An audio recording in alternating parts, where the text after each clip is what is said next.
예, 안녕하십니까. 부동산으로 부자되기 TV 공인중개사 임동성입니다. 예, 오늘은 그 지구 단위의 토지 중에서 이 지구 단위의 토지를 투자하는데 그 개발의 속도가 얼마나 그 중요한지 그것을 말씀드리고 싶습니다. 그 투자의 핵심 포인트가 개발의 속도입니다. 지구 단위 내 토지가 외의 토지보다 개발의 속도는 뭐 그걸 정확한 뭐 데이터를 제가 제시할 수는 없는데 하여튼 우리가 변화된 것을 보면 알겠죠. 지구 단위 내 토지에서는 건물들이 고층 빌딩들이 우후죽순으로 올라가는데 그 10년이나 한 15년 에서 20년까지 되면은 어쨌든 신도시가 다 완성이 됩니다. 그러나 바깥의 땅들은 1층이나 2층 간간히 몇 개가 있겠죠. 이런 의미에서 그 지구 단위 내 토지를 어떻게 대부분 사람들이 투자를 하냐면 샘플을 들어서 이제 한번 소개를 해보겠습니다. 만약에 이게 지구 단위 바깥에 도로라고 연결되어지고 이게 안에 지구 단위 도로를 파란색으로 이렇게 구성을 했다고 보면 만약에 돈이 많으신 분은 이렇게 사거리에 좋은 또는 아파트를 끼고 있는 사거리에 상업용지를 낙찰을 받으실 거예요. 만약에 돈이 없다고 보면 당신은 이렇게 점포주택용지를 조그마한 걸 낙찰을 받았다고 쳐요. 아니면 여기에 뭐 상업용지인데 이 상업용지가 뭐 10억에서 20억, 30억 하면 금액이 크다면 이쪽은 이제 근생용지라고 친다고 하면 5억에서 10억이 될 수도 있을 거지 않습니까? 요거는 저 지방에서는 보통 1억에서 2억 정도 점포주택지는 대체적으로 하는 거니까 그렇게 되면 통상 LH나 전남개발공사, 강주도시공사, 뭐 서울 뭐 SH, 뭐 경기공사 뭐 다 마찬가지입니다. 보통 한 2년 정도의 할부 방식으로 토지 계약을 해드립니다. 또는 2년 6개월 또는 뭐 3개월. 비인기 지역 같은 경우는 5년 할부로도 해주고요. 심지어는 토지 리턴제로도 해줍니다. 토지 리턴제라는 것은 할부 형태로 계약을 하다가 본인이 뭐 3년이나 5년 시점에 나는 이것을 토지를 사고 싶지 않다. LH더러 돌려달라 하면 원금을 돌려주고 거기다가 이자까지 해서 돌려주는 겁니다. 만약에 개발이 빠른 속도로 되면 물론 본인이 돈이 많으시면 직접 개발을 하셔도 되고 아니면 프리미엄을 받고 팔아 넘기셔도 되겠죠. 자, 이런데 보통 통상 여기 봐보시면 이제 아파트가 먼저 들어올 거냐, 공공기관이 먼저 들어올 거냐, 상업지가 먼저 들어올 거냐, 이런 것은 서로 뭐 눈치 싸움일 수도 있고 정보에 따라서 먼저 하는 경우도 뭐 있고 누가 먼저 하냐의 차이가 있겠죠. 근데 이런 점포주택 같은 사거리 같은 경우는 초창기부터 아마 바로 착공하고 들어올 수가 있어요. 왜 그러냐면 여기는 예를 들어서 이렇게 사거리가 된다고 하면은 어떤 현상이 있겠죠. 거기 1층에다가 식당을 넣든 부동산 하나 정도 넣든 뭐 두 개를 넣든 넣고 2층, 3층은 숙소를 지으면 여기 아파트를 짓는 숙소나 노무자들 분들을 숙소로도 활용할 수 있고 여기에 있는 뭐 노무자분들 아니라 건설 회사들의 정규직 직원, 기술자분들의 숙소로도 활용할 수 있고 뭐 경우에 따라서는 다르는데 어떤 데는 뭐 노무자분들은 또 방을 험하게 쓴다고 아예 절대 안 주신 분도 있고 뭐 그렇거든요. 이제 어찌됐든 그렇게 하시고 이 사거리라든지 이렇게 아파트 사거리 주택 끼고 있으면 이런 거 안쪽에 있는 이런 게 더 심지어 이제 더 좀 비인기 지역이고 하겠죠. 그러면 프리미엄의 금액 정도 차이가 있겠죠. 아마 이런 사거리 정도면 점포주택도 피를 2억에서 3억 달러 할 수도 있을 거고 안쪽 곳은 피를 5천이나 1억 달러 할 수 있을 겁니다. 그런데 초기에부터 그렇게 되진 않겠죠. 초창기에는 뭐 5천이나 이렇게면 될 것인데 이게 중간에 아파트가 들어서고 공공기관이나 관청이 이렇게 들어오고 상업용지가 들어섰을 때 이 토지 투자를 하신 분들이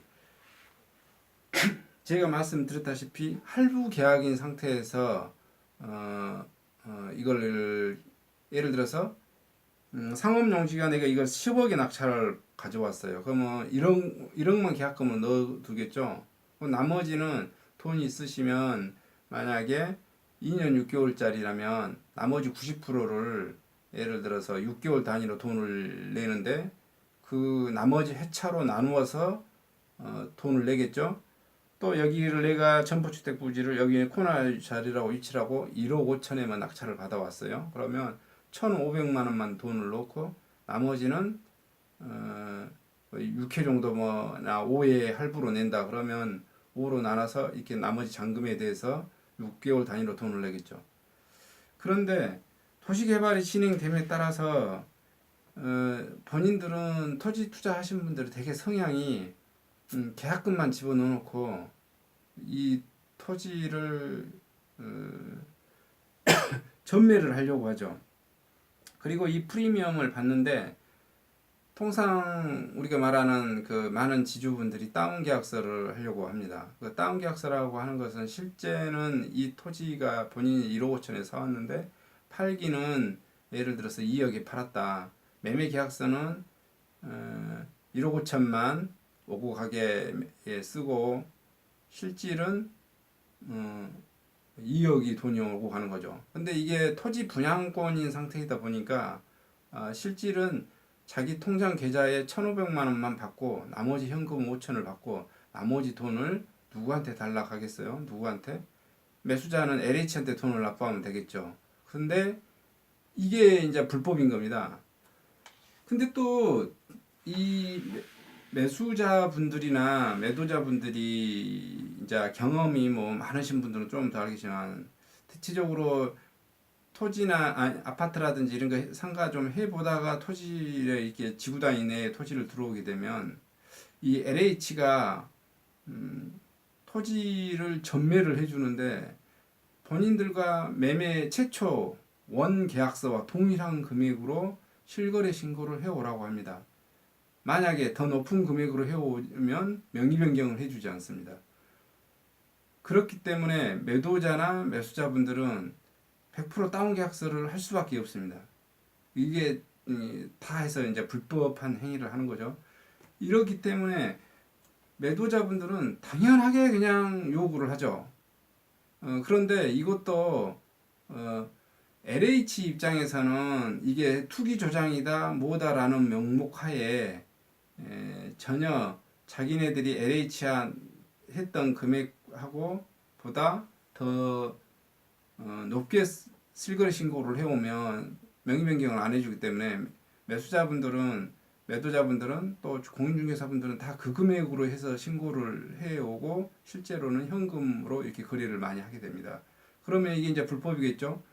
근데 LH 입장에서는 그렇게 해야 명의 변경을 해주는 거죠. 근데 세무서 입장은 매도자 너는 세금 포탈이야. 그래서 걸리면 어떻게 하죠? 가산세는 물론이고냐 번세에 대해서 예를 들어서 실제로는 2억의 매매가 이루어졌는데 1억 5천 했으니까 5천만 원에 대한 그 세금을 양도세를 먹이겠죠. 그 다음에 걸렸을 때 가산세를 이렇게 먹입니다. 그렇게 되면 엄청난 엄청난 세금 또 이 양도세에 대한 세무조사는 5년이 기간이 만료입니다. 근데 불법한 방법으로 양도세를 신고를 하게 되면 그 기간이 10년으로 늘어나요. 그렇게 되면 매도자분도 불안하고 매수자분도 불안하겠죠. 그래서 제일 합법한 방법은 어떻게 하는 거냐면 이걸 좀 매도자분이나 매수자분이 모르는 분도 많으시고 또 알더라도 매도자분들이 세금을 내기 싫어서 이런 방식으로 거래를 하려고 합니다. 근데 합법적으로 하는 방법은 LH가 요구한 대로 그렇게 해온 다음에 명의 변경을 하고 난 다음에 바로 예를 들어서 이게 나주시 관할이면 나주시청을 다시 찾아가고 이게 강상구 관할이면 강주시청을 찾아가고 경기 양주시청이면 양주시청을 찾아가고 서울에 예를 들어서 강남구면 강남구를 찾아가서 이게 수정 신고를 하시면 됩니다. 실제로 내가 낙찰은 LH로부터 낙찰은 1억 5천에 가져왔고 원 분양 계약서대로 1억 5천에 매매 계약해서 실거래 신고해서 그 실거래 신고증을 LH한테 보여줬단 말이에요.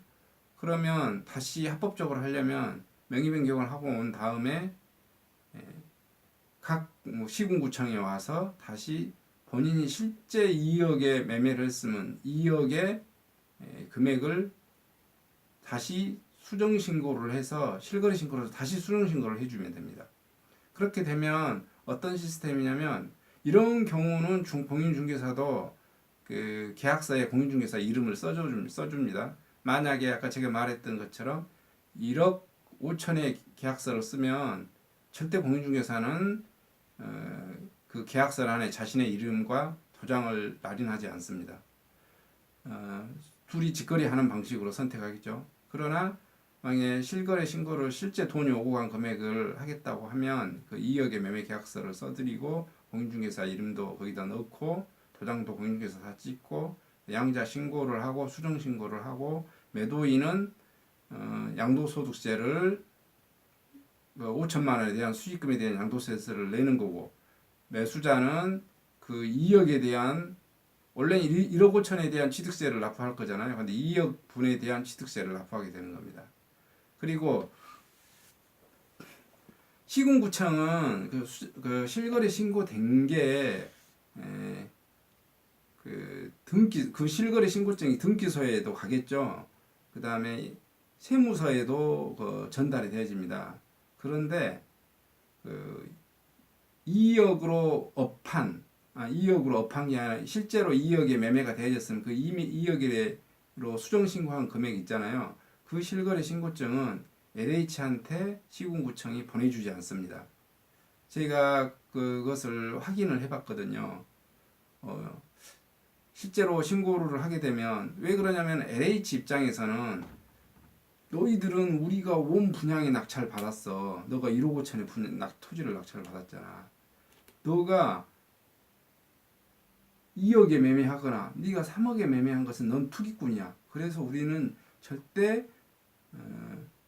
명의 변경을 해줄 수 없어. 또 너희들은 만약에 그렇게 위반을 해서 했다면 우리가 토지 계약서를 분양권을 뺏겠다라는 것도 특약서에 있습니다. 그러면 사실은 LH 입장에서는 그 공공기관, LH도 공공기관이잖아요. LH도 공공기관이고 그것을 국토부가 하라는 빌미하에 그렇게 하는 것 같아요. 근데 LH 입장도 공공기관이긴 하지만 LH 입장은 어떻겠습니까?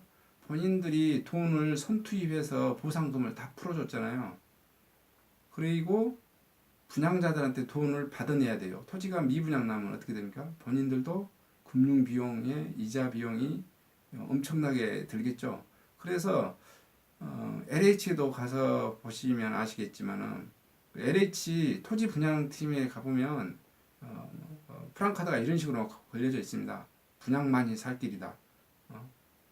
거의 그 일반 뭐 건설사 아니면은 무슨 그 영업직 직원처럼 프랑카드도 붙어져 있고요. 분양 못하면 거의 그 쉽게 말하면 조금 그 압박받는 뭐 그런 형태의 어느 정도 어찌됐든 간에 LH도 똑같은 공공기관이기 때문에 회사처럼 그 정도까지는 압박은 아니지만 어찌됐든 그렇다라는 겁니다.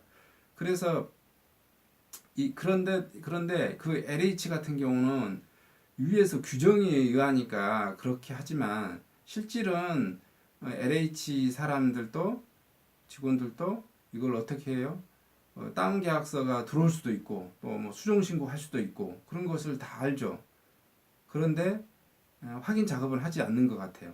왜 그러냐면 이게 그 만약에 LH 입장에서 명의 변경을 안 해주거나 그것을 몰수하게 한다면 다음 LH가 전국 지역에서 토지 분양을 하고 있는데 그렇게 되면은 그 토지 분양이 될 수 있을까요? 아마 그래서 LH는 그 알면서도 그냥 묵인해주지 않는가라는 겁니다. 그래서 실질적으로 이제 나중에 제가 뭐 말씀드려보겠지만은 이게 LH가 원래 기초 금액이 1억이었어요. 원래 예를 들어서 LH가 이게 10억이었어요. 근데 내가 이것을 2억에 써버렸다고 쳐봐요. 너무 높게 썼어요. 만약에 10억인데 20억에 썼다고 쳐봐요. 내가 만약에 이게 원래 기초 금액이 LH가 10억이 내놔가지고 내가 12억이나 13억이나 15억에 받아서 P를 한 2억 받아서 17억에 팔았다면 팔릴 수도 있을 건데, 만약에 내가 20억이나 25억에서 이게 200% 또는 뭐 250% 이렇게 고 비율로 해서 분양을 받아오면 이게 전매가 되겠습니까? 개발의 속도가 문제도 될 수 있겠지만 너무 높은 분양가를 받아오면 팔릴 수 없다는 거예요. 그리고 실질적으로 많은 분들이 토지 그 지구 단위의 토지 투자는 이런 형태로 거의 90%가 투자를 합니다. 왜 이런 형태로 투자를 하냐면, 아파트는 취득세가 1.1%지 않습니까? 근데 토지는 4.4%예요.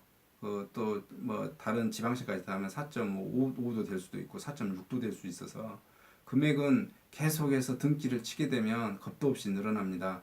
그래서 모든 거의 제가 아는 토지 투자를 하시는 대부분의 사람들은 잔금을 치를 수 있는 여력이 됨에도 불구하고 잔금을 치르지 않고 돈을 질질 끌고 갑니다. 예를 들어서 LH는 특징 중에 토지를 몰수를 하지 않아요. 근데 언제 몰수를 하게 되냐면, 보통 돈이 많으신 분들은 토지 대금에 10%도 넣고 20%도 넣고 30%도 뭐 이렇게 가져가시고 하시겠지만은, 많은 사람들이 토지 대금에 10% 정도만 돈을 넣거든요. 토지 지연 이자가 10%가 넘어서게 되면 토지를 몰수하게 됩니다. 그러니까 시간 싸움이겠죠, 당연히. 그래서 개발의 속도가 중요한 겁니다. 그래서 빨리 개발될 때 투자를 해야 되는 거고, 이게 제일 핵심 포인트인 겁니다. 만약에 본인이 돈이 많다면 상관이 없겠죠. 내가 20% 30% 돈을 더 노져버리면 되는 거니까. 그래서 지금 현재 문재인 정부 입장에서 지금 현재 봐보니까, 그 전에 전 정권에 대해서는 보통 10%가 넘어서도 조금 그 기회를 더 주는 것 같은데, 이 정권에서는 10% 넘어서면 바로 몰수하고 바로 이렇게 전산상에 몰수했다고 등재를 하는 것 같아요. 그 전에서는 이게 한 토지 계약금의 10% 이상이 되면은, 한 예를 들어서 10억짜리 땅이었으면 예를 들어서 1억이 이미 지연이자가 넘어섰다 그랬었을 때 1억 2천이나 1억 3천 됐을 때 다시 분양자들한테 연락해서 오락해서 포기각서 쓰고 확인서 쓰고 뭐 이런 형태였는데, 지금은 그렇지 않는 것 같습니다. 이게 아마 토지 투자하신 분들도 이 정권에서는 다 그 적폐라는 그런 개념이 조금은 깔려져 있지 않냐 하는 생각이고요.